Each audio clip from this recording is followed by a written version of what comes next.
Ok. Su nombre completo. Mi nombre completo es Juan Modesto Sánchez Acevedo. Fecha de nacimiento. Nací el 25 de julio de 1945 en el barrio Tamonal de Aguada.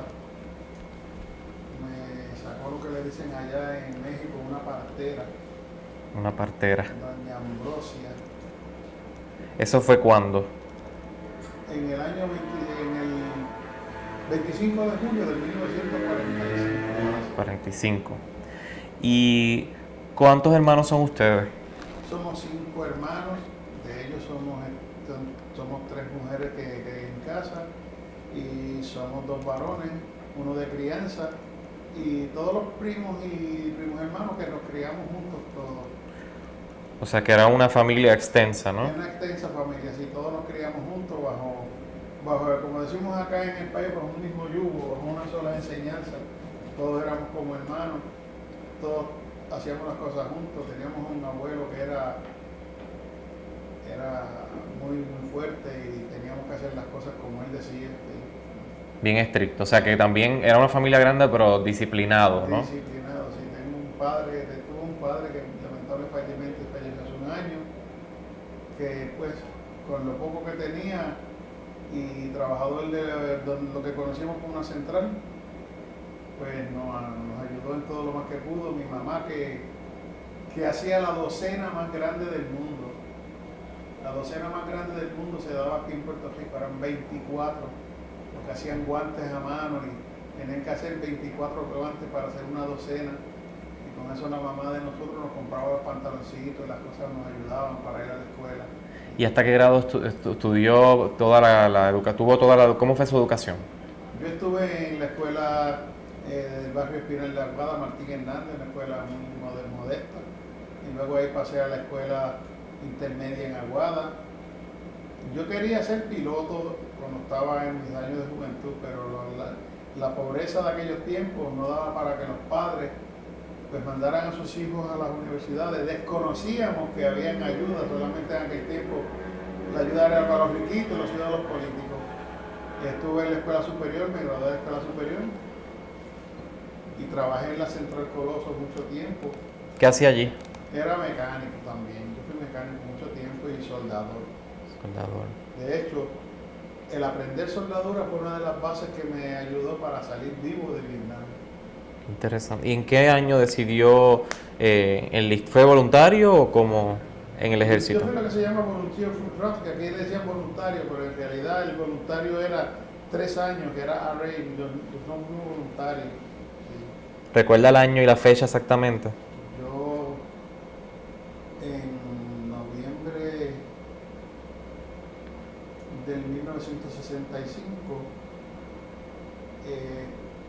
fui a Buchanan a tomar los exámenes y el 13 de diciembre del 1965 estaba juramentando como soldado. Un 30 de diciembre de 1965 cogíamos avión en la base Railway para salir para Carolina del Sur a recibir entrenamiento. En Carolina del Sur nos habían dicho que no hacía un montón de años no caía nieve, como 25, 30 años no caía nieve, y ese año bajó como a 10 bajo cero de tanta nieve que hizo. ¿Y cómo tomó su familia cuando usted tomó esa decisión? Pues fíjate, yo trabajaba allá en la Central Coloso y ganaba buenos dineros en aquel tiempo para la época y que era, pues ganaba buenos chavos porque trabajaba hasta los sábados y a veces los domingos por la mañana. En aquel tiempo la industria del azúcar era la base en Puerto Rico y yo trabajaba en unos sitios que se conocía como el taller de tractores y nosotros fuimos los que empezamos a construir los tractores que cogía la caña por el lado así, los trozos. Y con Don Min Vélez, un señor que me enseñó muchísimo, había un español que se llamaba Juan Luis y uno aquí de Aguada también, que James Bay. Y ellos fueron entonces las personas Que que... me enseñaron a trabajar en eso para el futuro, porque también me decía, yo quiero que tú aprendas bien esto para que cuando yo me vaya tú trabajes aquí. Y esas personas, cuando usted les notificó que usted se estaba enlistando en el ejército, ellos, ¿cómo reaccionaron? Pues fíjate, cuando yo me enlisté para el ejército, pues Don Nin lo tomó a mal, porque Don Nin me quería tanto como si yo hubiese sido hijo de él. Y entonces Don Nin le dio mucha tristeza, me dijo, ¿por qué entonces eso? Si a los otros lados van a la guerra matando. Y de hecho sus dos hijos fallecieron, él tenía dos hijos, sus dos hijos fallecieron y donde quiera que me ve me echa los brazos, me abraza como si fuera su hijo. ¿Y sus papás cómo reaccionaron cuando usted les dijo que se iba a Pues enlistar? mi mamá no lo tomó muy bien, mi mamá no lo tomó muy bien, pero papi pues decía que eso era decisión mía. Ok. Y una pregunta, en Carolina, ¿tiene que contestar el teléfono? Te llamo ahorita. En Carolina del Sur, en ese entrenamiento, ¿cómo fue ese entrenamiento? Fíjate, fue un entrenamiento que nosotros teníamos que empezamos a coger bajo frío, yo me acuerdo como ahora. Yo nunca sabía lo que era el frío y que había que empezar a marchar bajo frío, tenía uno que aprender a coger frío, pero el entrenamiento fue, pues en aquel tiempo uno joven, flaco, no era este gordo de ahora hoy en día, pues, uno brincaba, hacía de todito, corrían. ¿Qué era lo que hacían? ¿En qué era lo que los entrenaban? Pues nos entrenaban en todo, fíjate, lo más era la disciplina, aprender disciplina, ser disciplinado. Yo me acuerdo como ahora que desde que tú llegabas había un sitio que decía think English, speak English, porque como era en el ejército de los Estados Unidos, lo que se hablaba era nada más que inglés, y así mismo había que aprender poco a poco. ¿Cómo fue el choque del idioma cuando entraste? Pues fíjate, el choque del idioma no fue tan fuerte, pero fue fuerte, porque habían cosas que uno no entendía, la forma de ellos hablar el inglés, que lo hablaban bien ligero, y a uno se le hacía un poco difícil para entenderlo, pero que uno siempre los cogía, Okay. cogía en el tiempo. ¿Y había más, en ese entrenamiento, había más puertorriqueños, más Sí, latinos? sí, había más puertorriqueños, sí, había uno de Coloso, había uno de Arecibo, que ese yo lo veo cada rato, pero los demás de hace tiempo que no. ¿No ocurrió ningún tipo de incidente en ese training que tú recuerdes de cualquier tipo? ¿Algún accidente, alguna discusión con algún superior? Algo que te haya impactado del training como Siempre tal. había discusiones con algunos de los gringos blancos, porque el gringo blanco pues se creía que era su supremacía, Ajá. y a ellos les daba coraje que como uno siendo latino, como uno no sabiendo su idioma, no adaptándose a su idioma, como uno podía ser primero que ellos en algunas cosas, especialmente cuando uno cogía un examen, ¿O sí? que fuera uno primero que ellos. Eso a ellos les molestaba. Les molestaba a ellos que uno pues se supone que más débiles que ellos, porque uno cogía más que ellos, porque uno podía hacer los ejercicios mejores que ellos. Eso les daba coraje. ¿Y qué ustedes hacían? ¿Cómo ustedes lidiaban con eso? Fácil, simplemente fácil, dejando lo que ellos, yo por lo menos, que ellos hicieran lo que ellos creían. Yo hacía mi forma, mis cosas, mi manera. Tenía problemas con muchos de ellos, pero los dejaba. Que ellos se resolvieran ellos como podían. Yo sí me esperaba por tener mis cosas como tenía que tenerlas y que no se metieran conmigo. Era lo único, nada. Okay. ¿Y en qué momento dejaron el campamento para irse a Vietnam? ¿Recuerdas exactamente la fecha? Antes de eso, pues nos mandaron yo vine de pase, me pasé de pase y después volvimos otra vez a un training más avanzado. Pero a mí me sacaron del training avanzado y me mandaron a una escuela de mecánica. Entonces en esa escuela de mecánica, yo lo hice a propósito, me colgué en el primer examen para que me mandaran otra vez para infantería, ¿Por qué? porque quería ir para la guerra. ¿Por qué querías ir a la guerra? No sé, tenía eso metido en la mente, quería ir a la guerra. ¿Qué pasa? Que cogiendo el training de mecánica, un sargento mexicano que era el encargado de las clases, me llama, me siente y me dice, pero ¿por qué tú te cuelgas en este examen si tú sabes todas las cosas? A ti se te ha dado la oportunidad, tú sabes mecánica, tú eres graduado de mecánica, yo me he graduado de la escuela vocacional de mecánica. Okay. Tú sabes la mecánica y esto. Yo le expliqué y me dice, no, tú vas a aprender aquí a hacer las cosas como son. Y esto puede ser la diferencia entre la vida y la muerte. Y me dijo, toma este diccionario y todas las noches yo voy a estar contigo. Y estuvo conmigo ahí. Cuando nos graduamos, de como 600 y pico que éramos, yo hice como el 76 en las notas. Y él estaba más contento que si fuera él. Wow. Y entonces también había otro sargento que era de San Sebastián, decimos el apellido Pérez. no nos hablaba español. ¿Por qué tú crees? No nos quería hablar español. Yo vine a entender por qué no nos quería hablar español hasta que no se terminó el training. ¿Por qué era? Cuando se terminó el training nos llamó y nos dijo, yo quiero que ustedes, en pleno español, yo quiero que ustedes vayan a mi casa esta noche. Yo preparé algo para ustedes. A mí se me salían las lágrimas porque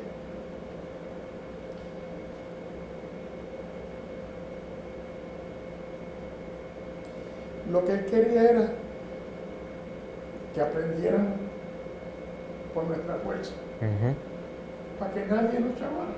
ujú. Valió la pena entonces porque desarrollaron destrezas del idioma, ¿no? Y no, pues dentro de todas las cosas, seguimos ahí. Entonces nos mandan para Fort Campbell, para Kentucky. Ok. Aquí nosotros llegamos a Fort Campbell a hacer una compañía nueva. Y entonces ahí veíamos un ubicar de los aviones, que eran los Airborne. Y yo le digo, ¿y tú, Carle, mira eso? Y eso tan raro lo hacen nosotros también. Estuvimos a punto de irnos otra vez para ese training de Airborne. ¿Y qué pasa? Que allí hicieron un batallón de transportación y nosotros le íbamos a dar el support a ellos en Vietnam. Y fue tan grande la amistad que hicimos con muchos de ellos que nos quedamos en la compañía. Allí estuvimos un tiempo. ¿Y era más peligroso, eso o la otra misión que ustedes, la otra posición que ustedes querían? Eso yo creía que era más peligroso la otra, pero estar en un batallón de transportación, nosotros hicimos un batallón de transportación que en la guerra de Normandía, cuando la guerra de Normandía, los acabaron o los aniquilaron a todos, que fue el 54 de transportación. Nosotros estuvimos en una compañía que era el 512, y allí los mataron, dicen los que cuando me contaron a mí, que esa compañía, ese batallón lo habían eliminado a todos en Normandía. Y nos dieron una sojita de Normandía, yo no me acuerdo ni dónde está allá. Y pues llegamos, y de ahí, pues hicimos ese batallón, los echaron, le preparamos todas las cosas y se lo llevaron para un barco que lo iba a llevar a Vietnam. Y de ahí a nosotros nos envían un día por la mañana, vino un avión, antes de montarnos en el avión, que fue una de las cosas más grandes que yo he podido pasar en el ejército, una experiencia muy grata. El presidente de los Estados Unidos fue a pasarle revista a las tropas, don Lyndon B. Johnson fue a darle revista a las tropas. Y en una de las que pasaba por las líneas así, ¿de dónde tú eres, Sánchez? Desde Aguada, Puerto Rico, señor presidente. Esa fue una de las cosas más grandes que yo me acuerdo de esas cosas del tren. De ahí nos montamos en un barco, nos llevaron a California, a San Francisco, a Los Ángeles, a San Francisco, no me acuerdo el aeropuerto que fue. De ahí cruzamos el Golden Gate hasta Oakland. Okay. En Oakland nos montamos en un barco que se llamaba General Weaver y le dimos la vuelta al mundo al revés, por el Pacífico. Uh-huh. Y hasta llegar a Vietnam después de 20 y tantos días en el agua. ¿Y cómo era esa dinámica en el barco? ¿Cuál era la rutina? O sea, ¿cómo eran esas dinámicas? Muchos no podíamos comer porque como no estábamos acostumbrados en el barco, vomitábamos demasiado estas cosas. A mí me pasó que yo vomité mucho en el barco y hasta que me conseguí con un marino que me dijo, coge esa china y cómetela en gajo. Y fue la cura. Pero al principio el agua era salada para bañarse. Y era mejor no bañarse porque el agua de sal se le pega a uno. Uh-huh. Hasta que encontramos un sitio que había plantas de salinadores y ahí nos bañábamos. Y llegamos a Vietnam allá. Yo no me acuerdo muy bien. Era un día lindo, precioso. Vietnam era lindísimo, que no había que decir que no, porque Vietnam era el precioso. Llegamos a un día como este, lleno de sol así. Pero empezamos con las experiencias tristes. Llegamos al Mekong Delta. De allí fuimos a dejar a la Field Garrison de la Special Forces. Uh-huh. Y cuando el barco estaba a lo lejos, tú veías, desde que tú ibas llegando, porque creíamos que había puerto y esto va a anclar en un puerto, pero no, los que lo sacaban, se paraban, se montaban en una bacha y venía un anfibio y los cogía. Cuando tú mirabas a tierra, tú mirabas que esos aviones venían así. Cuando subía el avión, una bola de fuego con un humo negro y cuando tú veías todo ese napalm que iba quemando todo lo que cogía por ahí. Eso no era un avión, eran muchos. muchos aviones, y Esa fue la bienvenida. esa fue la bienvenida a Vietnam. Y yo vi las cosas tan feas y le digo a los muchachos, esto está feo. Como yo recortaba, cogí mi máquina y me recorté coco pelado. Me pelé toda la cabeza. Yo creo que yo fui uno de los primeros que se cortó el pelo completo. Porque todos lo tenían cortito, ¿no? Todo era el cruzco, lo que le Ok. llaman el cruzco. ¿Por qué tú hiciste eso? No sé, una ansiedad que me cayó rápido y dije, pues, no lo pensé y me recorté. Entonces de ahí el barco sale para ir a otro sitio que le decimos Taihoa, Tuihoa, tienen ellos. Según los vietnamitas era Tuihoa, pero nosotros decimos Taihoa. Ahí le tiraron al barco. Wow. Cuando le tiraron al barco, ahí no me la vi, uno veía las cosas picarle y las balas y las cosas picarle en la vez. Que sea lo que Dios quiera. Entonces nos mandaron a Quiñón. En Quiñón había puerto. Que nos salvamos, que íbamos a mezclar el barco en un puerto y nosotros bajamos, no nos mojamos ni los pies. Cuando viene un anfibio jalando un canto de hierro, una bacha de esa, y ahí era que uno tenía que montarse. Para que después el anfibio bajara el puerto, la tapa de frente, montarnos para llegar a la orilla. Me acuerdo como ahora con un negrito Anderson, un negrito gringo. Nosotros decimos negrito aquí a los de color, porque los de color. Y entonces se le cayó el rifle al agua. Y a que esa gente por poco lo mata, que se le cayó el rifle al agua. Lo perdió. Sí, pero eso se quedaba dentro del agua allí, O sea que él estaba desarmado. desarmado. Pero lo arman rápido cuando llegamos a la compañía, cuando llegamos al base camp de nosotros, que nos esperaban unos troces para llevarnos, nos montaron y por el camino nos asustamos, no sabía dónde está, había que pasar por cañas y cañas a los lados y coger polvo por ahí para abajo. Cuando llegamos, nos mandaron el base camp de nosotros, se hizo en un sitio que era entre Ancay y Quiñón, un sitio que se llamaba Chaján Valley. Por ahí pasaba la carretera principal que conducía de Vietnam del Norte a Vietnam del Sur. Eso era impresionante. Entonces, uno ve tanta cosa, ver a esa gente que tú nunca viste, con unos pantalones negros, anchos, y con el sombrero ese de paja. ¿Cómo se llamaba ese sombrero? Ay, a mí se me olvidó el nombre del sombrero. ¿Y tenía alguna función el que el sombrero fuera así? El sombrero era para que la lluvia se le fuera del lado y taparse del sol. Y entonces era como un cordón amajado por aquí nada más. Okay. Y esa gente, pues, me daba gracia porque cuando ellos tenían que hacer pipi o algo, caca, lo que hacía es que se subían el pantalón para arriba, se embotaban y orinaban. Entonces se hacían la caca, la dejaban ahí porque venía uno arrastrando un balde o algo, cogían esa caca para abono de los campos de ajo. Y eso era bien impresionante. Cuando llegamos a ese sitio ahí, no había nada.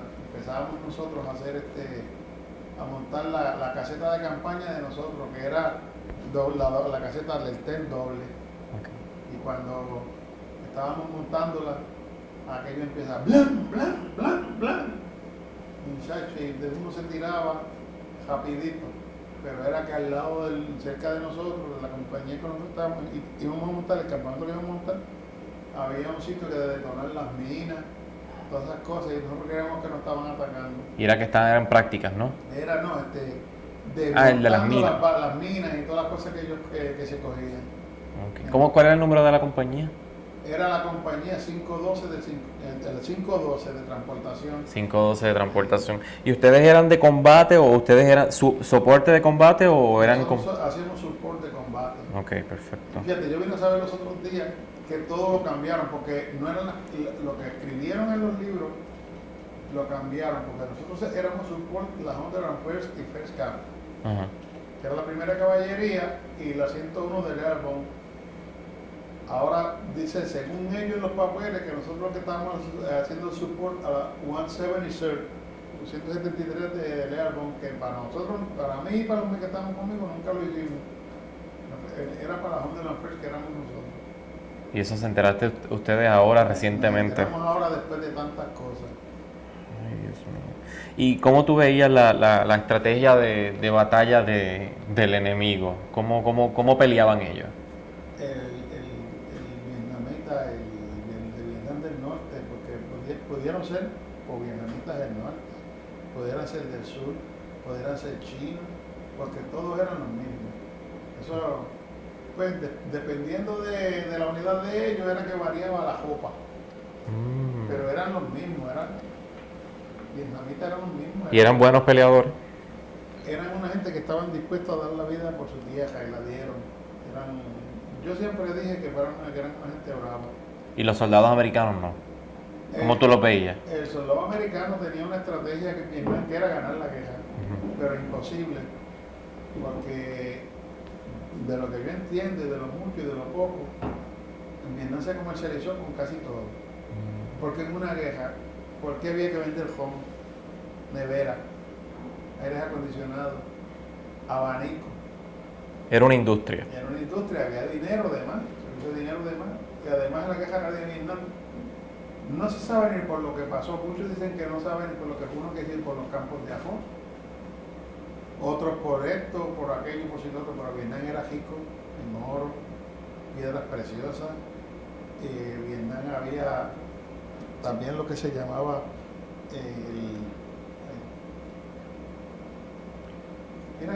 era rico en todo. Vietnam era bien, tenía muchas cosas bonitas.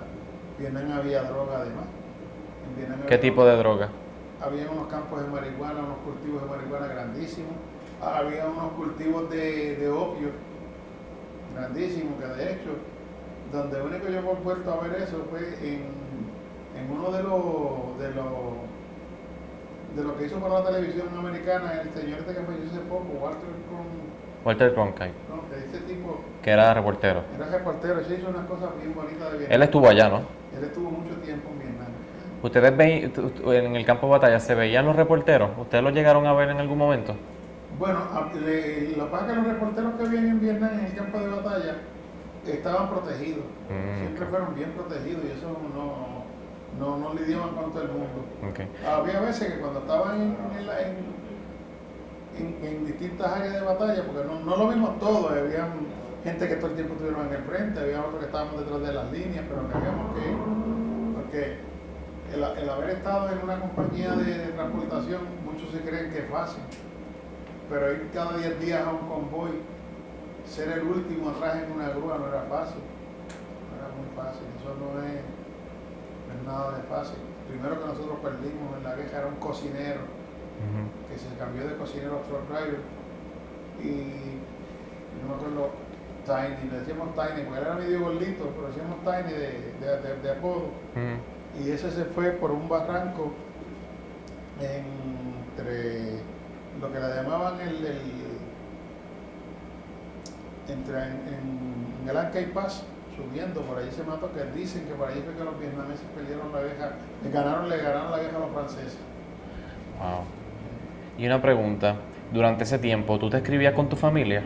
Sí, yo le escribía a casa, escribíamos. Había veces que se tardaban las cartas, pero no escribíamos. Y he escuchado a algunas personas que les censuraban las cartas y les tachaban cosas. ¿Te pasó a ti? No, eso no, porque las cartas llegaban directamente a uno, las sacaban del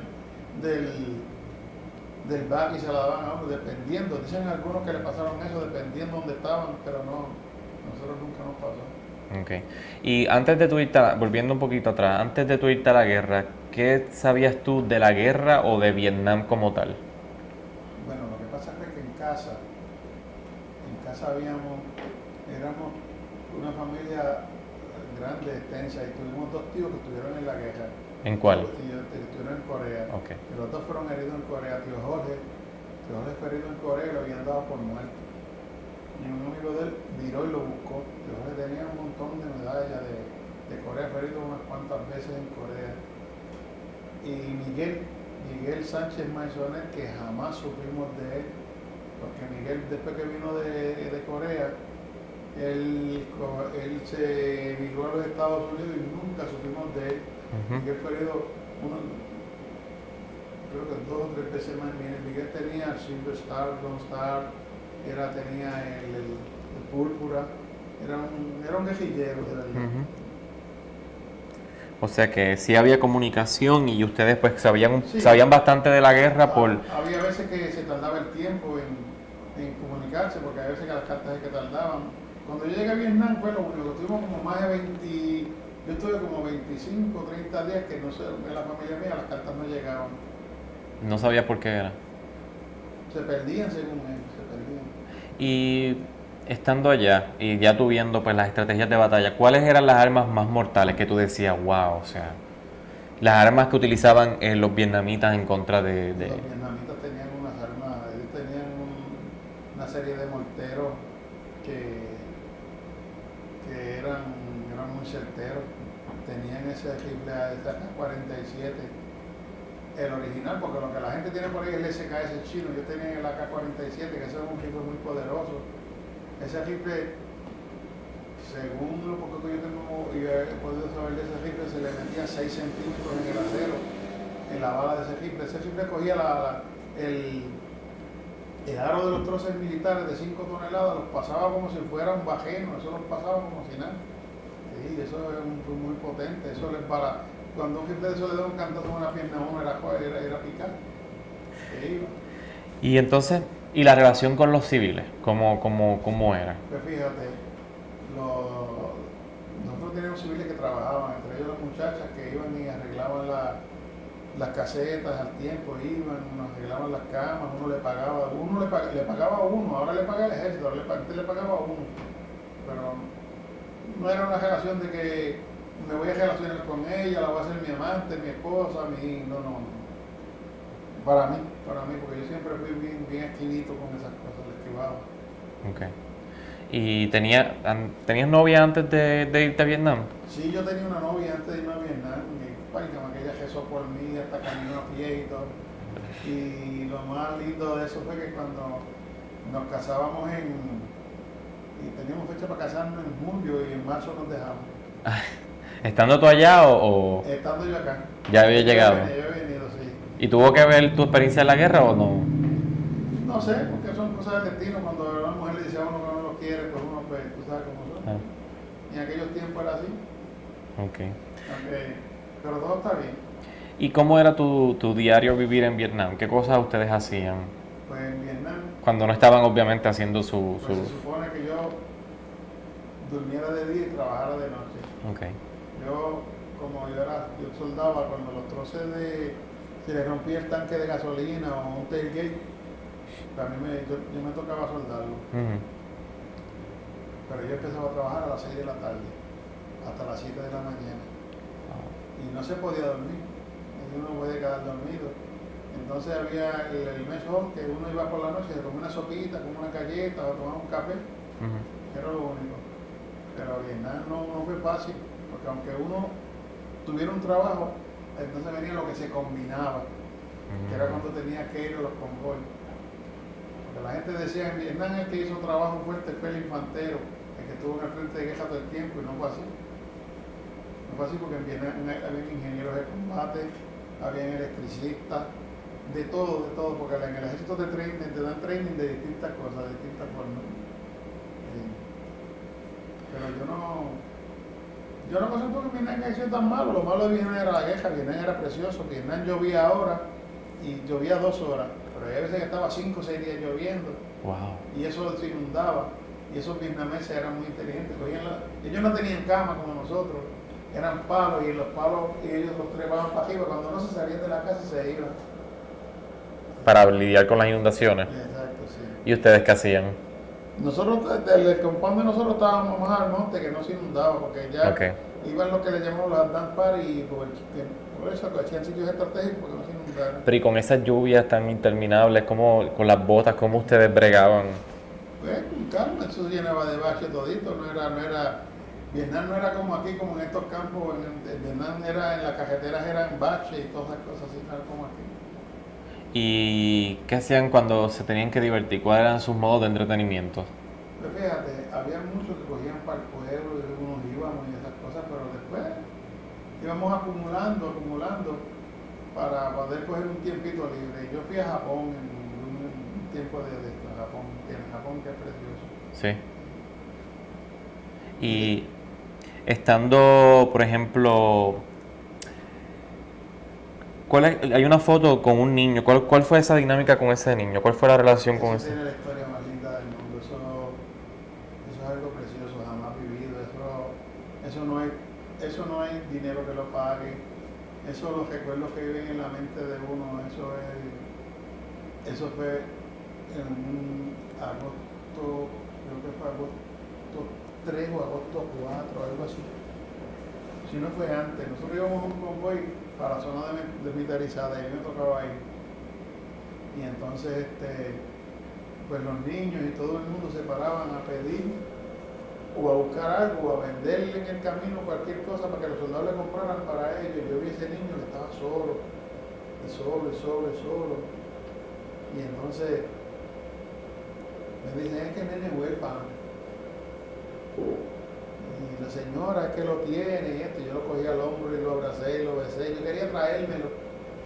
Y vivía cerca del compound de nosotros y yo siempre procuraba por ver al nene.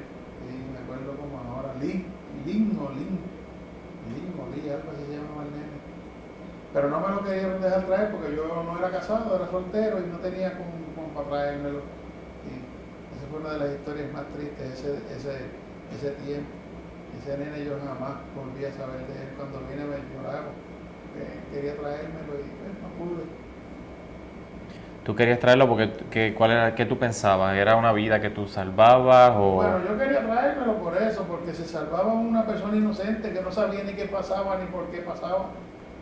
Eso fue así, muchos de esos niños no sabían por qué pasaban, porque la vez entre Vietnam del Norte y Vietnam del Sur, dicen ellos que empezó por los campos de ajo, pero no se sabe, nunca tuve de ellos, según supe. Después en el 1957 ya los americanos estaban en Vietnam. Eso fue lo que me dijeron a mí, lo que yo supe de la guerra. Y en el 1959 le mataron a una gente, unos advisors, porque Estados Unidos le había regalado a Vietnam unos aviones DC-3 con metralletas para la guerra. Pero de ahí en fuera, pero Vietnam eso, uy. Y... Contándote del nene, ahí nosotros salíamos un convoy para la zona militarizada, que fue todo el batallón completo salió, y fueron, yo no me acuerdo muy bien si fueron 5 días para ir y 5 días para venir, y viviendo todas esas atrocidades de la guerra. Cuando se bajaba de los últimos 5 días en Pleiku, le dice la inteligencia americana, le dice al Convoy Commander que no se vayan porque en el Manjan Pass, que son unas montañas que dan vueltas y suben y bajan, y desde una esquina uno lo ve todo, que no se tiren porque lo iban a hacer un ambush, que lo iban a atacar. Y entonces dijo, pero nos vamos a quedar después que estamos como a 45, 50 minutos de llegar, vamos a ponerle 2 horas más de llegar allá, y era un día precioso. Nos vamos a quedar después que hay carta de las esposas, de los padres, de los hijos, de las novias y todo el cuento. Y esos soldados, unos metidos en marihuana, otros locos por llegar, y empezaron a tocar bocina y vámonos, nos tiramos. Y nos tiramos. Y cuando estábamos dando, yo era el último atrás así en una grúa con un trozo de 5 toneladas arrastrándolo. Cuando pasamos así, que yo quedo aquí en la misma esquina, que pasa para abajo, se ve el jeep del Convoy Commander que explota. O pisó una mina o un direct hit de un mortero. Y después fue las balas a tofuete y pidiendo ayuda para que no nos mataran. Hasta que llegaron los Huey, que ponían esas balas de metralleta como a 6 o 7 pulgadas una de la otra. Cuando fuimos a recoger, habían de 3 a 7 muertos, un montón de heridos. ¿Y eran personas que ustedes conocían? Sí, desgraciadamente amigos de uno. Y no me acuerdo ni los nombres de ellos. Yo sé que me acuerdo del más que me acuerdo es del Convoy Commander. Nosotros hacíamos Babyface, era un muchachito que se había apuntado en el ejército de 17 años. Yo creo que podía tener ya como unos 18 años y medio cuando murió. Y estando tú allí, ya llevabas pues cierto tiempo, tú querías ir a la guerra, como me mencionaste. Eh, ¿Cambió tu mentalidad durante ese tiempo? Ya en cierto punto tú empezaste a cuestionar lo que estaba pasando. Fíjate, en la queja yo empecé, de un tiempo yo empecé a marcar los días que me faltaban, Oh, ok. los días que me faltaban para salir. Y cuando llegamos de ahí, de ese Convoy Commander, ya el que era presidente en los Estados Unidos de ese tiempo, que me parece que era Nixon, algo así, Nixon, le había prometido a las madres americanas que iba a traer las tropas para a los hijos, se lo iba a traer de la guerra. Y lo cumplió con bien subliminal, bien suave, porque se inventó esa cosa de al que llevaba en el ejército y estando en la guerra, si tiene menos, si le faltan 90 días o menos, y yo los envío para atrás. Yo los envío para acá, para sus casas. Y entonces cuando él firmó eso, nosotros no sabíamos que eso estaba pasando. Cuando él firmó eso, a mí me faltaban 20 y tantos días para volver. No. Eso pasó, yo te hablo de eso cuando lo hicieron en la Bush, fue el 2 de septiembre de 1967. Eso fue en ese año, que fue que nos pasó esa cosa. El 2 de septiembre del 67, que fue lo peor que nos había pasado. Porque Y entonces cuando cuando el presidente de los Estados Unidos... firmó esa cosa nosotros dijimos en un eliao, cuando yo un día por la mañana madrugo y me dice el mexicano, Juanito, qué suerte tienes. Y yo digo, ¿qué pasó? Toma, te vas para Puerto Rico. ¿Y cómo es eso? Prepárate que a las 11 de la mañana sale el vuelo de Cambridge Bay. Y yo tenía muchas cosas en Vietnam que quería traerme y no me lo pude traer. Yo tenía una amiga que me mandaba la música en disco. Yo me acuerdo que en el tiempo que yo estuve en Vietnam empezó el ritmo aquel del Bugalú, se puso de moda. Entonces cada vez que llegaba uno de los muchachos, para que había que preguntarle que venía de Nueva York, pero que tenemos la gran desgracia que el que llegaba de Nueva York era gringo. Y le preguntábamos, preguntarle a un gringo de un ritmo latino, no se iba a adaptar, no sabía lo que le estaban preguntando. Entonces, yo decía, Alicia Cruz se llamaba ella, estaba falleció. Me mandaba, yo dejé discos allá, yo dejé ropa, yo dejé un montón de cosas que si yo me las hubiese traído de la guerra hoy en día costaría un montón de dinero. Recuerdos de guerra, ballestas y todas esas cosas. ¿Sí? Memorabilia, ¿no? Sí, No pudiste traer nada porque fue entonces bien... No, yo arranqué y me vine con los mismos pantalones y sin chavo. Yo me vine con un uniforme khaki, una fatiga y un bultito que traía pasta de dientes, cepillos, jabón y esas cosas, nada más. Y los papeles, obviamente, Nada, tuyos. la papelería mía que me dieron ellos, nada más. Y donde único nos recibieron fue cuando llegamos a California. ¿Cómo fue ese recibimiento? En California, pues... ¿En qué parte de California? ¿No te acuerdas? No me acuerdo si fueron Los Ángeles o San Francisco. Yo creo que fue Los Ángeles. Me había que correr un rato por el agua, por encima del agua. Y cuando llegamos a San Francisco o a Los Ángeles o a San Francisco, sé que fue en el aeropuerto de California, pues los familiares de los soldados americanos nos estaban recibiendo. Pero eso le saludaban a todo el mundo y le decían adiós y estas cosas, le tiraban besos. Pero aquí cuando llegamos a San Juan, 5 días después yo llegué a San Juan. Y no nos recibió nadie. Ese es uno de los dolores más grandes que hay. Porque no nos recibió nadie. Una que los familiares de ellos mismos pudieron ir a buscar, pero yo no se lo dije a nadie para que no supieran que yo venía a Puerto Rico. Quería que fuera sorpresa. Yo quería dejar la sorpresa a todo el mundo, pero nadie nos recibió, nadie. ¿Y ustedes sabían, estando ustedes allá, qué información ustedes recibían de Estados Unidos?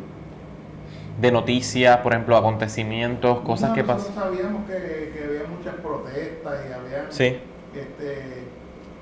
Las universidades se alzaban en protestas y cosas por la guerra de Vietnam. De ahí fue que salía aquel famoso Peace and Love, ¿te acuerdas? Que das la paz, no la guerra. ¿Y que ustedes, cuál es la opinión de ustedes allá de eso? Ustedes estando peleando allá, ¿qué pensaban sobre esas manifestaciones? Fíjate, uno pensaba tantas cosas, uno pensaba que eran individuos que tenían miedo, Ujú, otros que querían hacer otras cosas, porque como en aquel tiempo, en esos años, estuvo tan de moda la marihuana y todo el mundo, y los hippies, ujú. que todo el mundo pensaba, todos los hippies para hacer los de ellos, pero ahí yo aprendí que cada cual tiene derecho a protestar por lo que ellos creen que es justo. Claro. Porque de hecho protestaron justamente, que eso fue una de las cosas que por lo que el presidente trajo a mucha juventud para atrás, porque acuérdate que Vietnam se fue joven, fueron muchachitos jóvenes. No habían jóvenes en la ciudad de allá, no habían hombres jóvenes en la No había ciudad. hombres jóvenes casi ni nada, y ahí las muchachas, pues, de ahí fue que salió el amor libre. Ujú. Pero fue muy importante. Ir a Vietnam fue una de las cosas más importantes de la vida. Hay cosas que uno jamás se podrá acordar, se podrá olvidar, perdón, podrá olvidar. La guerra no fue fácil. Si tuvieses que pensar en algo positivo que te dejó tu participación en Vietnam, ¿qué sería? Pues Vietnam no dejó nada positivo. No. Vietnam no dejó nada positivo. Vietnam nos dejó a todos nosotros enfermos. Enfermo. Enfermos. Vietnam ¿Qué, nos qué, dejó qué tipo de enfermedades ahora mismo tú padeces que tú entiendes que son? vivir un trauma de una guerra, ver cosas que uno no esperaba ver, Ujú. ver atrocidades, ver pues estar dentro de un monte o hablando un río, estar tú comiéndote tu ración lo más tranquilito y ver un cuerpo pasar podrido, escuchar un programa de radio en Navidad en Vietnam. ¿Cómo eran esos programas? ¿Qué era lo que ponían? Había una muchacha que le decían Sai González, Ajá. me parece que eso era de las Filipinas, que ella transmitía, esa era la voz de las tropas americanas, pero había otro que salía del norte y habían ellos tenían gente que hablaban español, de hecho uno no sabía de qué nacionalidad era el que hablaba español, pero uno lo acentuaba y para mí más parte era más cubano, porque Ujú. era más cubano cuando le decían a uno por la radio, mira, a ti, tú latino, puertorriqueño, mexicano, cubano, uruguayo, colombiano que estás en la guerra. Un día como el de hoy murió el sargento Manuel Pérez, padre de 3 hijos, en una guerra que él no tenía que estar aquí. Y medio mundo injusto, piénsalo, abandona la guerra y después le ponían un disco a uno, Madre de los Reyes, ya no tienen corazón.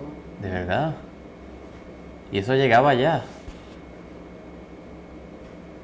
Wow.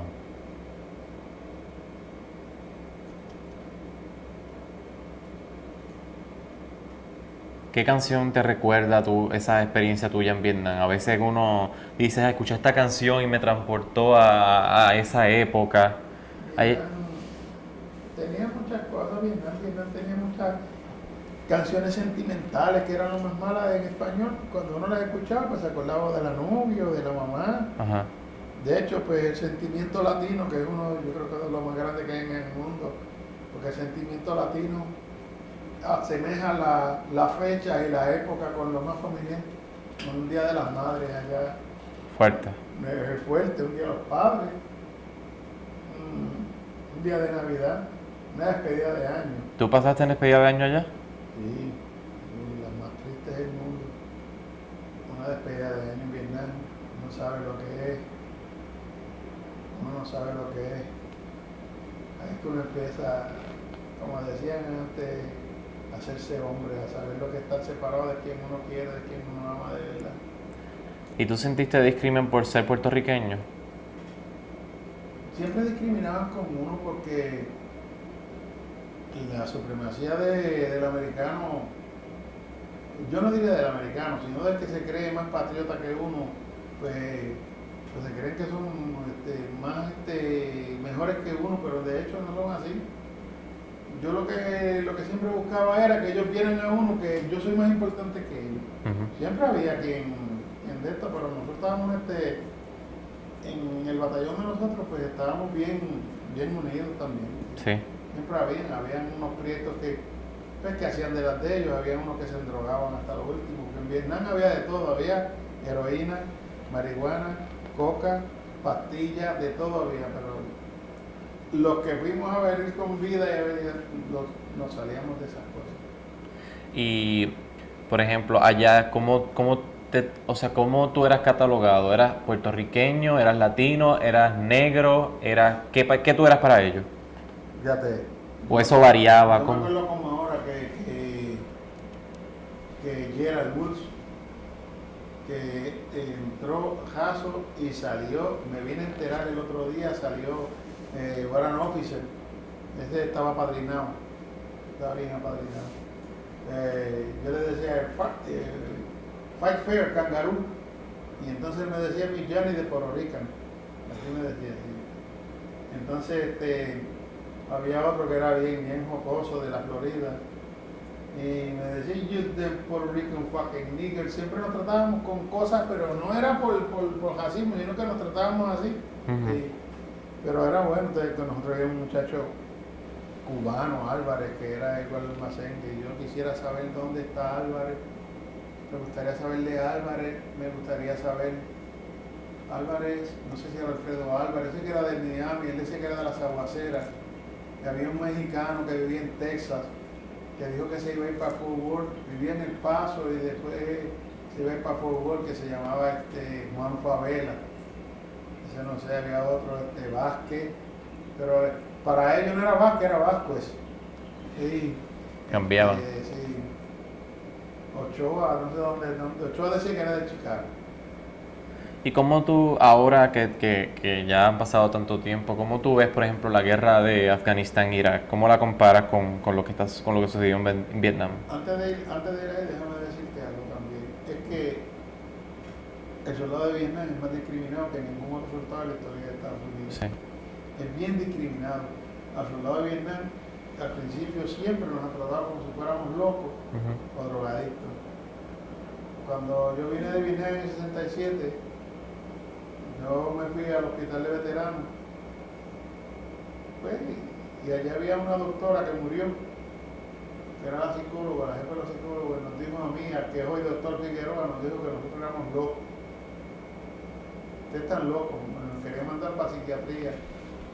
Y yo le dije al que es el doctor Figueroa, yo no voy a dejar que la vida me saque provecho a mí, yo quiero sacarle la vida, provecho a la vida. De hecho, el trauma de Vietnam estaba metido en la cabeza. Pero por el sacarme las cosas de la cabeza, no quise ir a donde ella nos mandó. Y me vine para acá, me fui a trabajar, trabajando, surgió una oportunidad de trabajar en el colegio de Mayagüez de guardia universitario.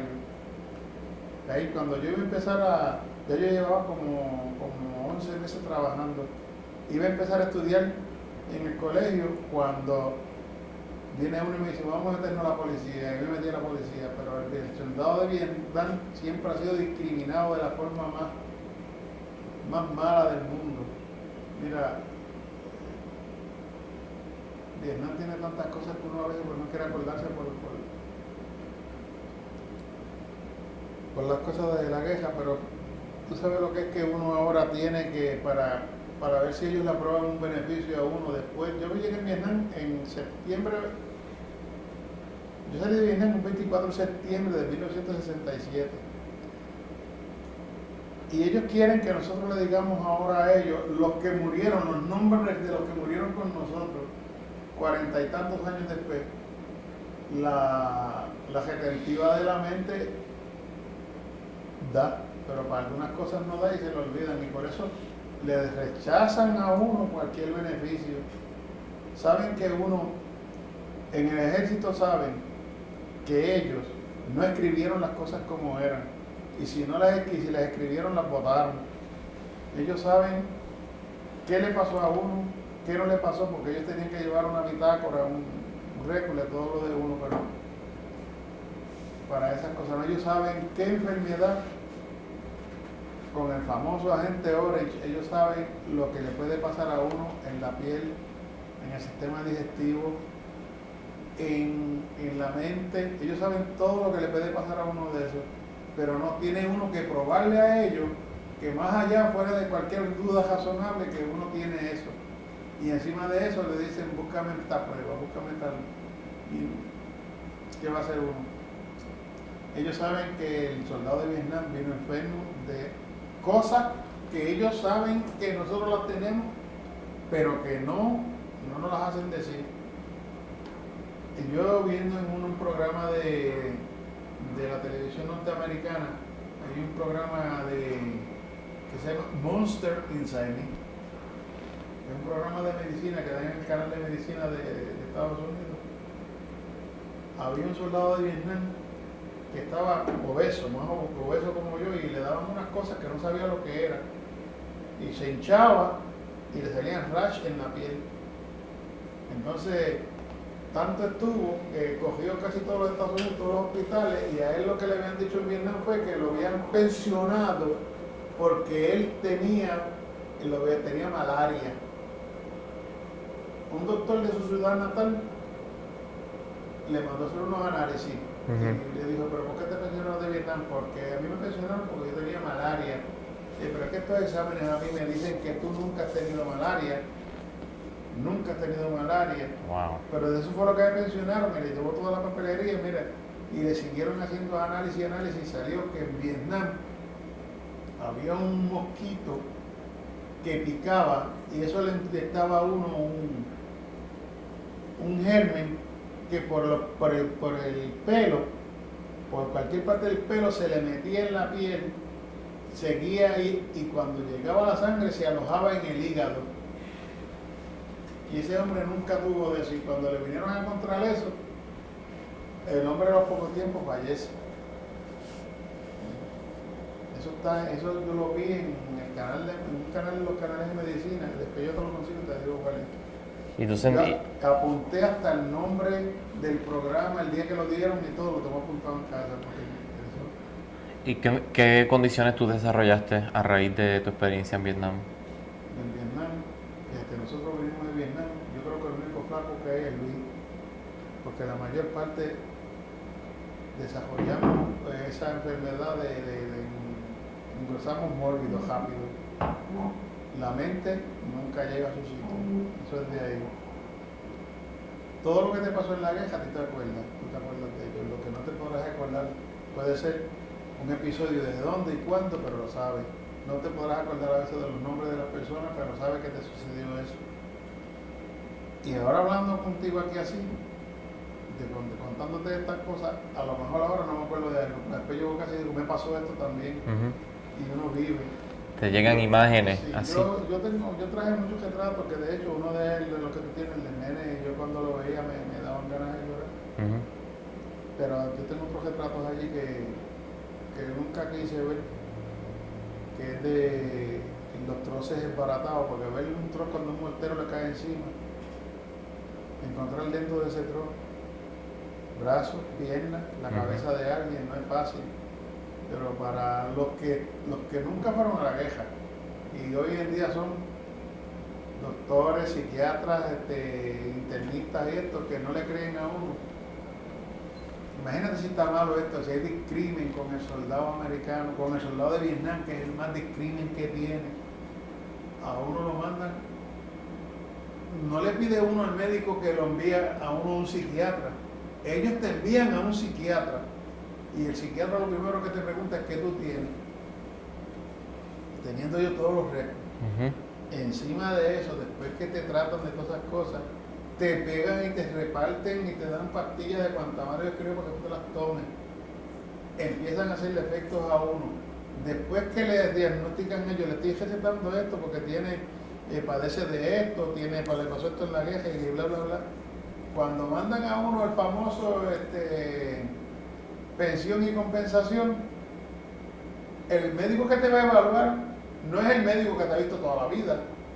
es un médico que ellos alquilan para que ese te haga un examen a ti y diagnostique si tú padeces o no de esa enfermedad. Una persona que Que no lo nunca lo he conoce. visto nunca Ujú. y que entonces pues, escribe los psiquiatras, para mí los psiquiatras todos están locos.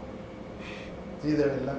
Porque ellos te ponen a recetar cosas tú estando enfermo. Y los que no están enfermos que van a coger los de obra, recetan lo mismo. Te pensionan al que no tiene nada y al que tiene algo lo dejan ahí. Hay gente que no estuvieron nunca ni en la guerra, ni siquiera tomaron un avión para ir a Vietnam. Hay quienes no han estado nunca en el ejército 60 o 90 días y tienen una full pension. Los que tiraron tiros, los que cogieron tiros, a los que maltrataron, a los que había veces que no comían. Pues eso, pues, pruébamelo. Pruébamelo.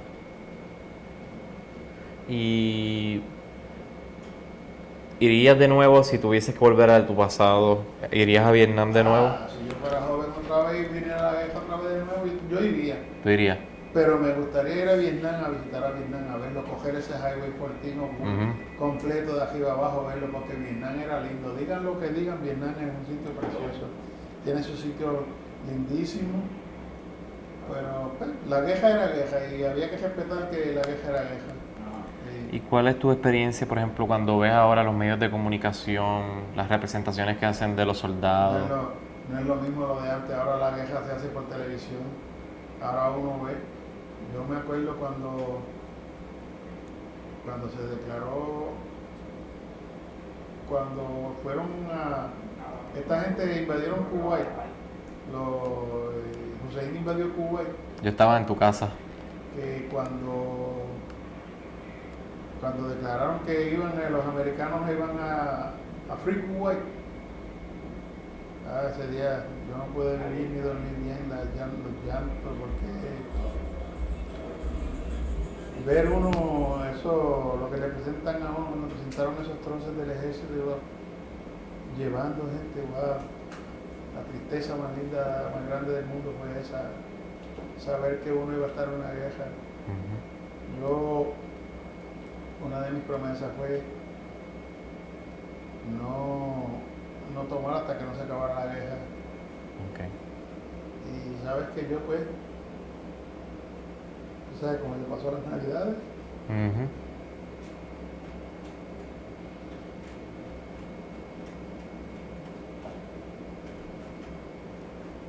Yo era muy alegre, tú lo sabes.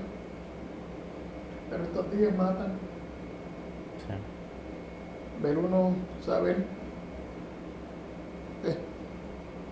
le duele a uno saber que por allá, como sin razón ni su justificación, es saber que muere alguien que tú aprecias, que tú quieres,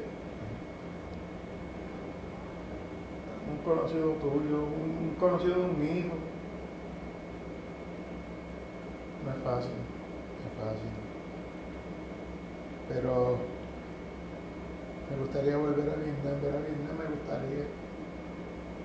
Sí. ¿Nunca sentiste rencor por los vietnamitas después de la guerra ni nada? Ellos trataban de hacer lo mismo que nosotros hacíamos, ganar su guerra por su patria y con honor. Y no era lo mismo ver cuando uno cogía un vietnamita, tiraba para el lado con un boquete y de eso yo creo que en eso ellos respetaban más porque dejaban a uno para que uno lo recogieran. Tienen su forma, sus cosas de ser. El prisionero ellos lo trataban como ellos creían que tratarlo para sacarle lo que ellos creían que le sacaban la verdad. Porque de eso se trata la guerra. De yo vencer al enemigo. Y el enemigo para ellos éramos nosotros. Y para nosotros ellos eran nuestros enemigos. El soldado vietnamita pues tenía su misión, y era acabar con el soldado americano. Su estrategia también. Y el soldado americano tenía su estrategia, acabar con ellos a la costa que fueran. ¿Qué pasó? ¿Por qué se perdió la guerra? Eso siempre estará en una incógnita. qué trato, cómo se hizo, por qué. Pero ellos le fueron bien fieles a su patria, a su tierra, la lucharon y la vivieron. De hecho, los vietnameses también, ellos no se querían para nada, ellos mataban por ver la sangre correr. Wow. Bueno, yo creo que con eso estamos más que bien y 1.000.000 de gracias de verdad por la cooperación. Esto ha sido fenomenal. Antes de que se tiren eso, yo quiero decirle a todos esos soldados que estuvieron en Vietnam allá para los años de conflicto fuerte, 65, vamos a poner 65 al 69, que fueron los años más difíciles de Vietnam, incluyendo bien fuerte el 1966, que para ganar Vietnam y coger su territorio, que vivan, que traten de que su mente se les abra y que si alguien que algún día ve este reportaje se acuerda de esta cara o de este nombre, que por favor se trate de comunicar por medio de la universidad que está haciendo este estudio, porque nosotros los tenemos en la mente siempre. Gracias.